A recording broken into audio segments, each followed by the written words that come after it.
quietly reshaped the draft landscape for another franchise entirely. And that franchise is the Dallas Cowboys. Because of that loss, the pick Dallas owns from Green Bay is now locked in at number 20 overall. And when you combine that with Dallas' own pick at number 12, the Cowboys suddenly walk into the 2026 NFL Draft holding two top 20 selections. For a team staring down a full defensive reset in the aftermath of trading Micah Parsons, that is nothing short of massive. This is not a Cowboys roster that can afford to draft passively. The 2025 season exposed structural flaws across the defense, from the lack of consistent edge pressure to shaky linebacker play, to a secondary that simply could not hold up over 4 quarters. Parsons wasn't just an elite pass rusher. He was the identity of the defense. He was the piece offenses feared, the player coordinators built entire game plans around. Once he was gone, the Cowboys were left with a defense that reacted instead of dictated. That reality is what makes this draft and these 2 first-round picks so critical. 2 top 20 picks give you options. You can chase elite talent, or you can weaponize flexibility. But here's the complication. Dallas does not own its original second or third-round picks in 2026. That means if they stay put and simply make 2 first-round selections, they will disappear from the draft board for a long stretch on day 2. For a team with as many holes as Dallas has on defense, that's dangerous. So the goal of this mock draft isn't just to add talent. It's to restore balance, depth, and sustainability to a roster that badly needs it. At pick 12, though, there's no reason to overthink things if the board breaks the right way. If Texas Tech edge rusher David Bailey is still available, the Cowboys should sprint the car to the podium. Bailey checks nearly every box you want in a modern NFL edge defender. He's listed at 6'3", 250 pounds, with a frame that can still carry more functional strength without sacrificing explosion. An explosion is the word that defines his game. His first step off the snap is elite, the kind that immediately puts offensive tackles on their heels. But what separates Bailey from so many college pass rushers is that he knows how to turn that burst into production. He isn't just fast, he's technical. He understands leverage, timing, and how to chain moves together to finish plays. This past season, Bailey was the engine of a ferocious Texas Tech defense, racking up 15 sacks and 43 quarterback hurries, while posting a pass rush win rate north of 21%, one of the best marks in the country. That kind of efficiency matters because it translates. And it's not just about rushing the passer. Bailey plays the run with discipline, sets the edge, and doesn't shy away from contact. That's critical for a Cowboys defense that struggled mightily against physical rushing attacks. Bailey isn't Micah Parsons, and he doesn't need to be. What he is a foundational edge defender you can build around, a day 1 starter who immediately raises the floor of your front 7. Pairing him with Donovan Ezeaku gives Dallas a legitimate edge duo that can survive and even thrive in a post-Parsons world. Now the real chess match begins. Pick 20 is valuable, but its true power lies in who is drafting behind Dallas. Quarterbacks always change the math, and teams like the Rams or Browns are perpetually looking for their next answer under center.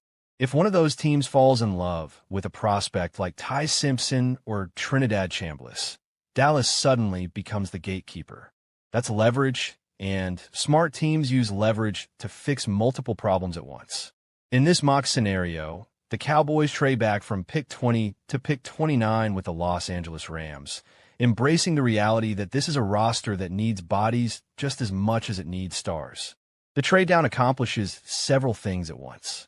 It keeps Dallas in the first round, adds a second-round pick at 61 and a third-round pick at 93, and even brings future draft capital into the mix. Yes, it means passing on some higher-end talent at 20, but it also means the Cowboys aren't invisible for the entirety of day 2.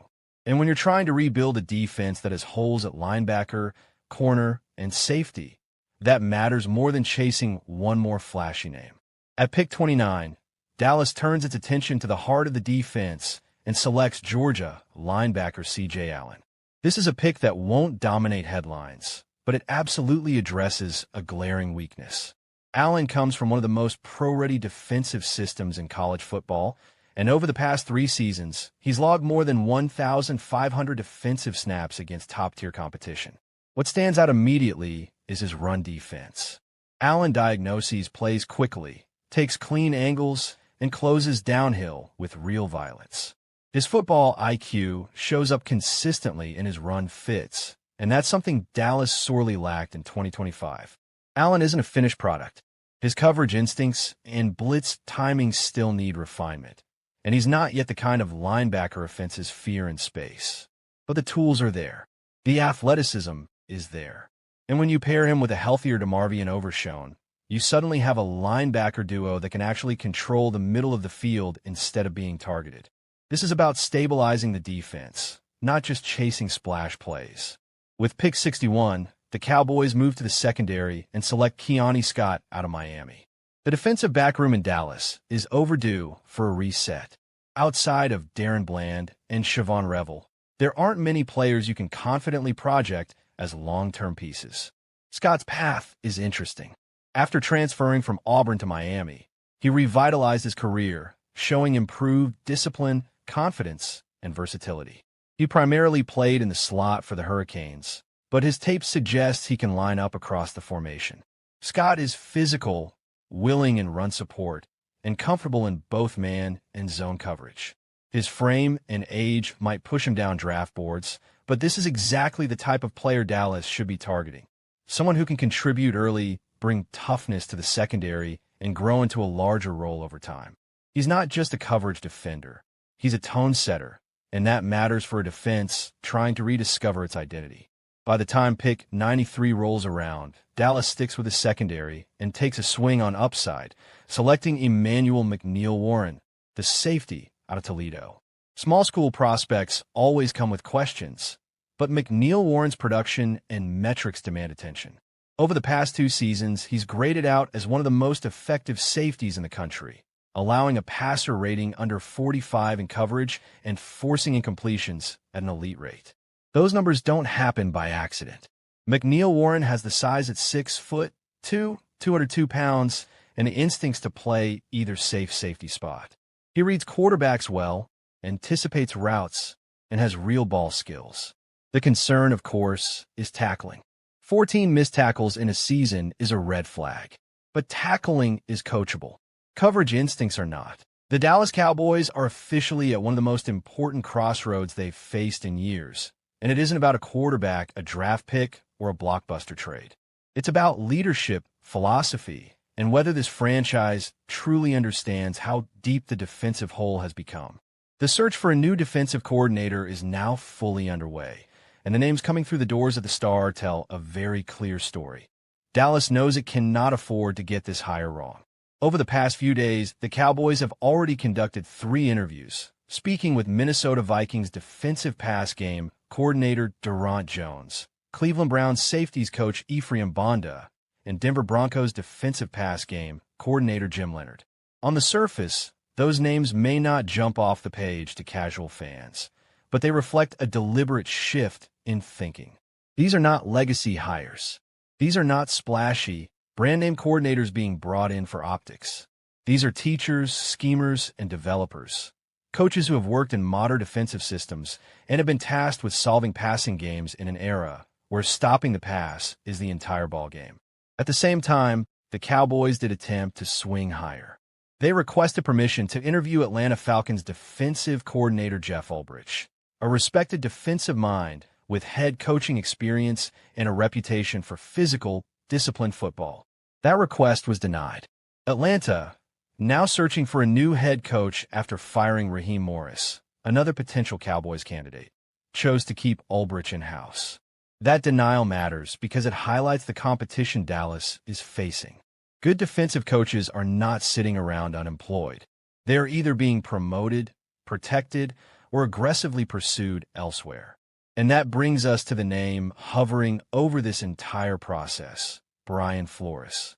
Flores is the type of candidate who changes the temperature of a room the moment he becomes available.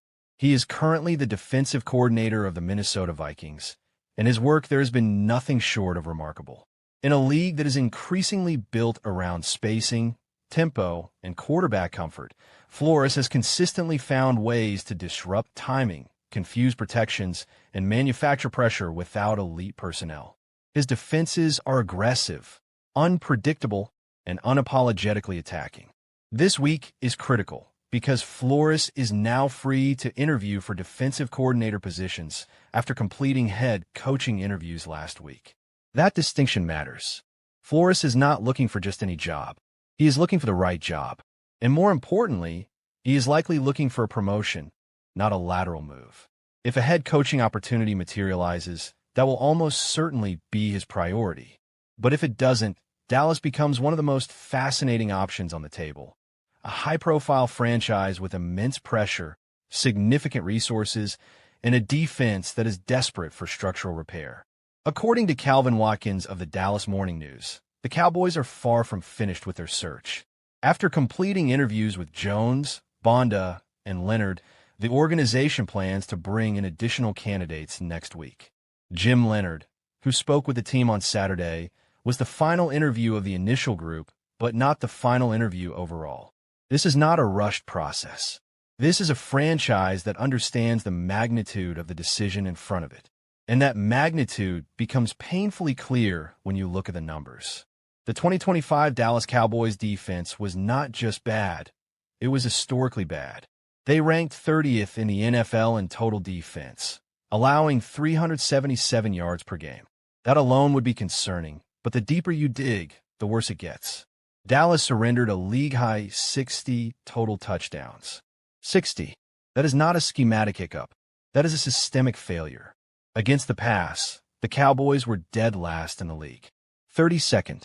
They allowed 251.5 passing yards per game and 35 passing touchdowns, the second most in the NFL, trailing only the New York Jets.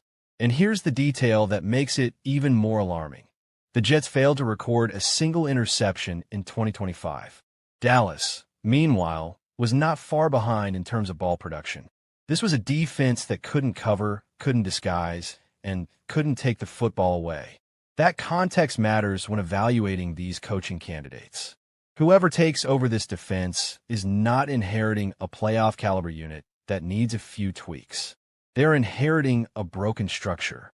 The previous scheme failed to protect the secondary, failed to generate consistent pressure, and failed to adjust when offenses inevitably attacked the same weaknesses week after week.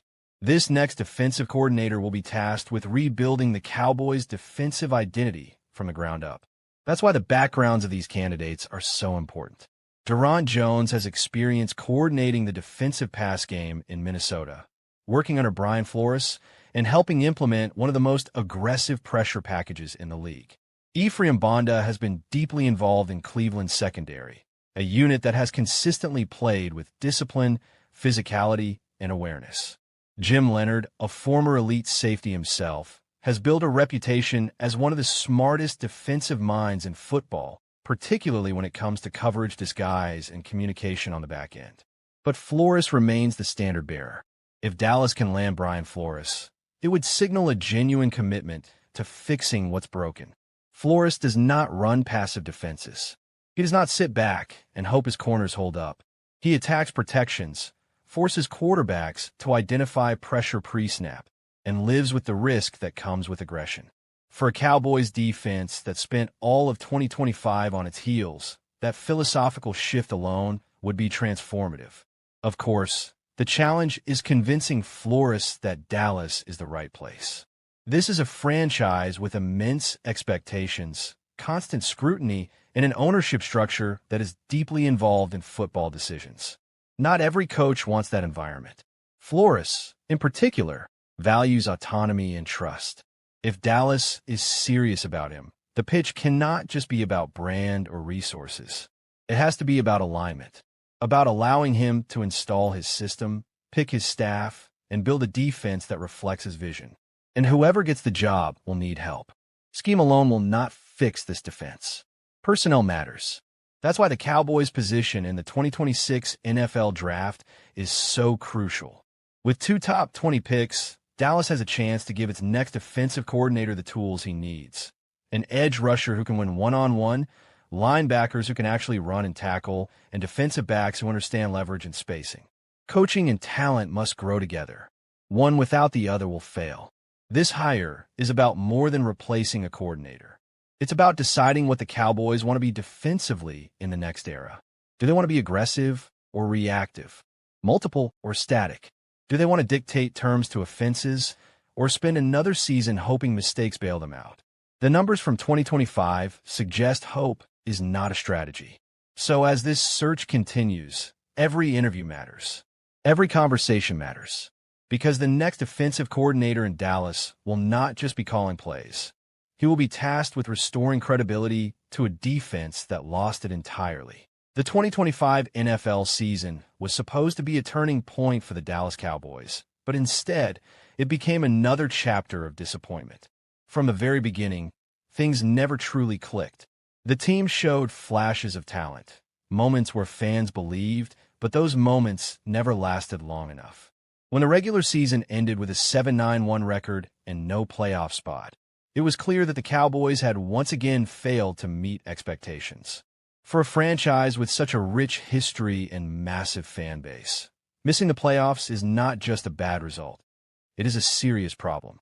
As the offseason began, pressure immediately shifted to owner Jerry Jones and the front office. Everyone knew changes were coming. The Cowboys were not just losing games, they were losing direction. The roster was expensive, the salary cap situation was tight, and key players were approaching major contract decisions. Dallas could no longer afford to delay tough choices. One controversial move, in particular, would end up defining this entire offseason and possibly the future of the franchise. That move was the decision to trade Micah Parsons. For many fans, this felt shocking and even painful. Parsons was the face of the defense, a dominant edge rusher, and one of the best players in the NFL at his position. Letting him go felt like giving up on elite talent. But the business side of football tells a different story. After being traded, Parsons signed a massive 4-year, $188 million extension with the Green Bay Packers, becoming the highest-paid edge rusher in the league. That type of contract would have placed an enormous burden on Dallas' salary cap and limited the team's ability to build a balanced roster. Jerry Jones later explained that the real value of the Parsons trade would not be seen immediately, but in the present and future flexibility it created. This trade was not about replacing Parsons on the field. It was about survival in a league where financial decisions can be just as important as talent. That flexibility became clear with the arrival of George Pickens. Dallas traded for Pickens quietly, without much noise, but the move turned out to be one of the smartest decisions of the offseason. Pickens delivered a career year, catching 93 passes for 1,429 yards and 9 touchdowns. He quickly became the most reliable and explosive weapon in the Cowboys' offense. Every week, he gave Dallas a chance to compete, even when the team struggled elsewhere. Now, Pickens stands on the edge of a major payday. He is eligible for a huge contract extension before the 2026 season, and Jerry Jones made it clear that keeping him would have been impossible without trading Micah Parsons. According to beat reporter Joseph Hoyt, Jones said the Cowboys had zero chance of extending Pickens if Parsons had stayed. That statement explains everything. The controversial trade was not a mistake. It was a calculated sacrifice. Still, the Cowboys' problems are far from over. Even with the Parsons trade, Dallas is projected to be nearly $40 million over the 2026 salary cap. That means difficult decisions are coming. Contracts will need to be restructured. Veterans may be released. Money will be pushed into future years. Simply becoming cap compliant will take effort, and creating room to improve the roster will be an even bigger challenge. However, there is hope. The 2026 NFL Draft gives Dallas a rare opportunity. The Cowboys currently hold 8 draft picks, including 2 first-round selections. Those picks are extremely valuable. First-round players bring high-level talent on affordable rookie contracts, which is exactly what a cap-strapped team needs. If Dallas drafts wisely, they can inject youth, speed, and energy into the roster without adding financial stress. At the center of all these plans is George Pickens. Keeping him is no longer just a goal. It is a necessity. He represents the future of the Cowboys offense and the biggest return from the Micah Parsons trade. Letting him walk would erase the entire logic behind that decision. Pickens is young, productive, and entering his prime. He gives Dallas something they have lacked for years, a true offensive identity. The Dallas Cowboys are now standing at a crossroads. The 2025 season failed, and the pain of missing the playoffs still lingers. But the offseason offers a chance to reset. The Parsons trade, while controversial, opened doors. The draft brings hope, and George Pickens gives the franchise a foundation to build on. What happens next will define the Cowboys for years to come. This is not just another offseason. This is a moment of truth. Whether Dallas rises again or remains stuck will depend on how well they handle the choices in front of them. And that is the story of the Cowboys right now. A team caught between the weight of the past and the possibility of a better future. Welcome back to the Cowboys Big News Today. Today's news is all about transition, tough decisions, and the uncertain road ahead for one of the most talked about franchises in sports, the Dallas Cowboys. The 2025 NFL season is officially over for Dallas. And as the offseason begins, the front office finds itself standing at a crossroads. Changes are already happening, expectations are high, and the pressure to get things right has never been stronger. Today's story, we will take a deep dive into everything shaping the Cowboys offseason so far. We will talk about coaching changes, roster uncertainty, free agency pressure, and most importantly, the future of the running back position. We'll explore why the Cowboys moved on from defensive coordinator Matt Eberflus, what that decision says about the team's direction, and how one major free agent situation could define Dallas' identity going forward. We are not here for hot takes or quick reactions. This is a long-form conversation, a full breakdown meant to give context, clarity, and perspective.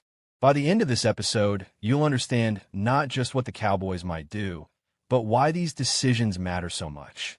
The Cowboys enter the offseason under the microscope. The Dallas Cowboys never experience a quiet offseason. Whether the team wins big or falls short, the spotlight is always on them. This year is no different. After a disappointing campaign marked by inconsistency and defensive struggles, Dallas entered the offseason knowing change was inevitable. Fans expected accountability. Analysts demanded answers, and the front office responded quickly. The firing of defensive coordinator Matt Eberflus was the first major domino to fall, and while it may not have shocked anyone, it set the tone for everything that followed. This move was not just about one coach. It was a signal that the Cowboys understand the urgency of the moment and recognize that standing still is not an option. Why Matt Eberflus had to go? Matt Eberflus arrived in Dallas with a reputation as a disciplined defensive mind. Early on, there was hope that his system would bring stability and toughness to a unit that needed both. But as the season unfolded, those hopes faded. The Cowboys' defense struggled in nearly every measurable category. Missed tackles, blown coverages, poor third-down efficiency, and an inability to stop the run became weekly storylines. Opposing offenses seemed to find success far too easily, and the defense failed to complement an offense that often did enough to win games. Even after the mid-season trade for Quinnen Williams, which briefly sparked optimism, the improvement was short-lived. The defense showed flashes, but flashes are not enough in the NFL. Consistency wins games, and Dallas simply did not have it. In the end, Eberflus became the most visible symbol of the defense's failures. Letting him go was less about blame and more about reset. The Cowboys needed a fresh start. Coaching changes and what they reveal about Dallas' strategy. Coaching changes are rarely isolated decisions. They usually reflect a broader organizational philosophy. In this case, the Cowboys' decision to move on from Eberflus suggests that the front office is prioritizing immediate improvement over long-term patience. Dallas is not rebuilding. This is a team that believes it can compete now. With veteran stars, a proven quarterback, and playoff expectations, the margin for error is slim. That reality makes every coaching hire, every roster move, and every contract negotiation critically important. The next defensive coordinator will need to deliver results quickly.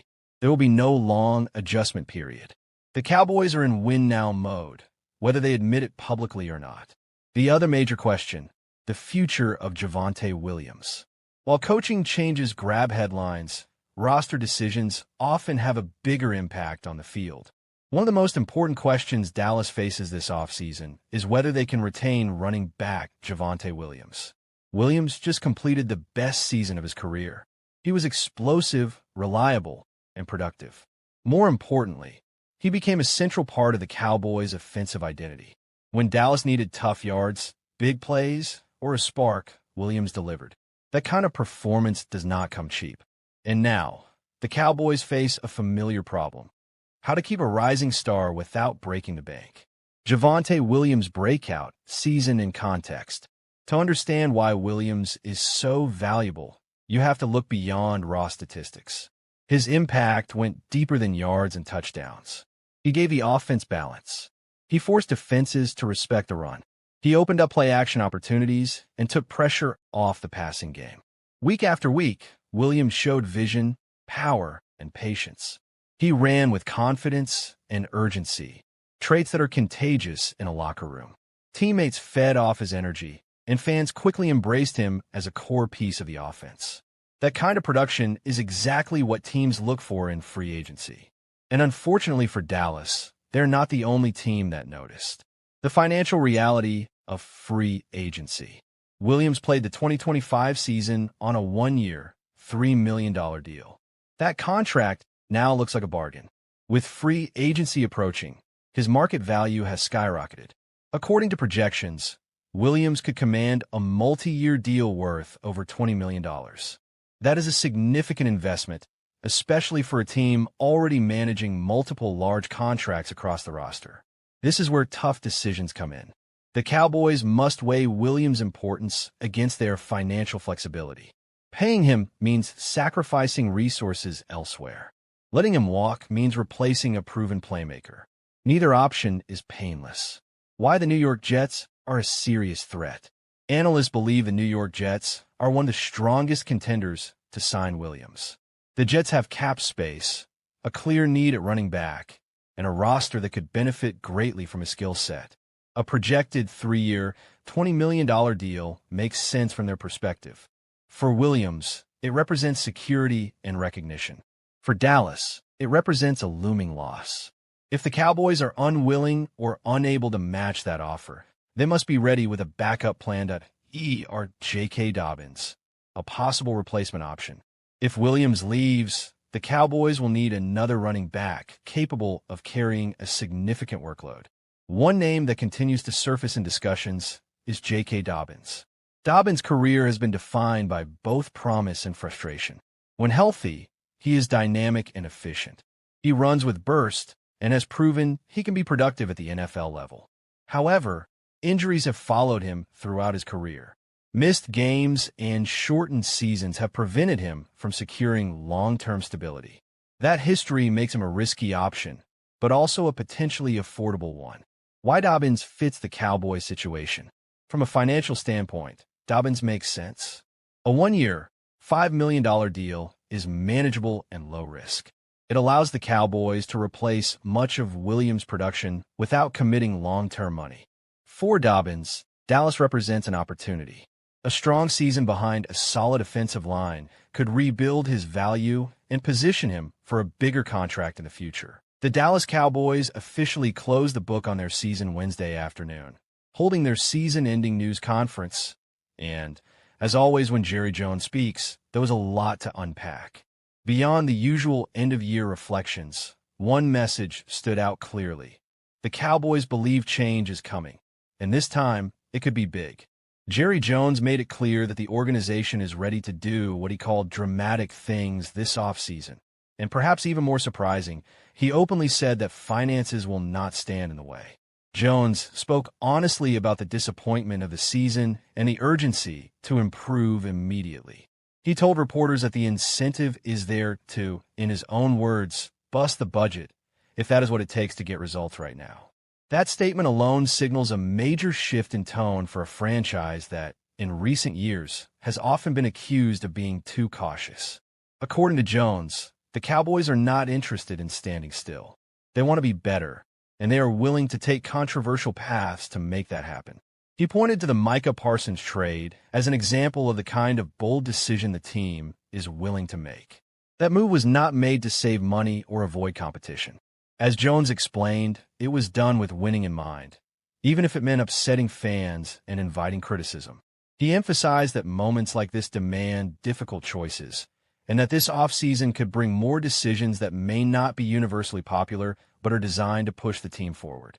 Perhaps the most eye-catching part of Jones' comments was his insistence that money will not be a limiting factor. He said the Cowboys will do everything possible to keep the team strong, competitive, and entertaining. That kind of language suggests an owner who understands that patience is wearing thin and that fans want action, not promises. It also hints that Dallas may finally be ready to abandon its reputation as a conservative spender. If the Cowboys truly follow through on this approach, the possibilities are significant. According to Cowboys Wire's KD Drummond, Dallas could open up as much as $147 million in salary cap space if they restructure contracts and make the right moves. That amount of financial flexibility would completely change how the Cowboys operate in free agency. It would allow them to re-sign key players like George Pickens and Javonte Williams, while also aggressively pursuing outside talent to upgrade the roster. Trades could also be part of this new aggressive strategy. Dallas was active on the trade market last year, with mixed results, but that experience may encourage them to explore similar opportunities again. Names like Max Crosby have already been floated by fans and analysts, though for now, it remains speculation. Still, the fact that such discussions even feel possible reflects a shift in how the Cowboys are being perceived. The most encouraging takeaway from all of this is the sense that the organization may have finally recognized its biggest flaw: doing too little for too long. For years, Dallas relied on bargain signings and internal development, hoping that small, low-risk moves would eventually pay off. That approach has not delivered championships, and it appears the Cowboys are ready to try something different. Of course, words are easier than actions. Cowboys fans have heard bold promises before, including talk of going all in, only to see minimal follow-through.